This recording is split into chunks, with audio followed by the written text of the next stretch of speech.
ओम नमः शिवाय। मेरे प्रिय श्रोतागण, आज हम आप सभी को इस वीडियो में प्रदोष व्रत कथा सुनाने जा रही हूँ। जो भी भक्त प्रदोष व्रत करें उनसे गुजारिश है कि व्रत पूजा करने के बाद भगवान शिव और माता पार्वती की कृपा दृष्टि पाने के लिए प्रदोष व्रत कथा अवश्य पढ़ें या सुनें। प्राचीन काल में एक गरीब पुजारी हुआ करता था। उस पुजारी की मृत्यु के बाद उसकी विधवा पत्नी अपनी भरण पोषण के लिए पुत्र को साथ लेकर भीख मांगती हुई शाम तक घर वापस आती थी। एक दिन उसकी मुलाकात विदर्भ देश के राजकुमार से हुई, जो कि अपने पिता के मृत्यु के बाद दर दर भटकने लगा था। उसकी यह हालत पुजारी की पत्नी से देखी नहीं गई। वह उस राजकुमार को अपने घर ले गई और पुत्र जैसा रखने लगी। एक दिन पुजारी की पत्नी अपने साथ दोनों पुत्रों को शांडिल्य ऋषि के आश्रम ले गई।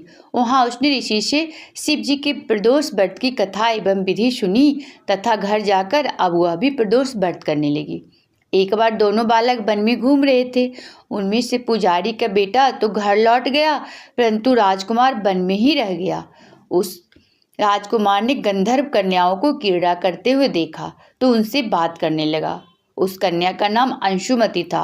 उस दिन वह राजकुमार घर देरी से लौटा। राजकुमार दूसरे दिन फिर उसी जगह पहुंचा जहां अंशुमति अपने माता पिता से बात कर रही थी। तभी अंशुमति के माता पिता ने उस राजकुमार को पहचान लिया तथा उससे कहा कि आप तो विदर्भ नगर के राजकुमार हो ना, आपका नाम धर्मगुप्त है। अंशुमति के माता पिता को वह राजकुमार पसंद आया और उन्होंने कहा कि शिव जी की कृपा से हम अपनी पुत्री का विवाह आपसे करना चाहते हैं। क्या आप इस विवाह के लिए तैयार हैं? राजकुमार ने अपनी स्वीकृति दे दी तो उन दोनों का विवाह संपन्न हुआ। बाद में राजकुमार ने गंधर्व की विशाल सेना के साथ विदर्भ पर हमला किया और घमसान युद्ध कर विजय प्राप्त की तथा अपनी पत्नी के साथ राज्य करने लगा। वहाँ उस महल में वह पुजारी की पत्नी और पुत्र को आदर के साथ ले आया तथा साथ रखने लगा। पुजारी की पत्नी तथा पुत्र के सभी दुख दरिद्रता दूर हो गई और वे सुखी से अपना जीवन व्यतीत करने लगे। एक दिन अंशुमति ने राजकुमार से इन सभी बातों के पीछे का कारण और रहस्य पूछा। तब राजकुमार ने अंशुमति को अपने जीवन की पूरी बात बताई और साथ ही प्रदोष व्रत का महत्व और व्रत से प्राप्त फल से भी अवगत कराया।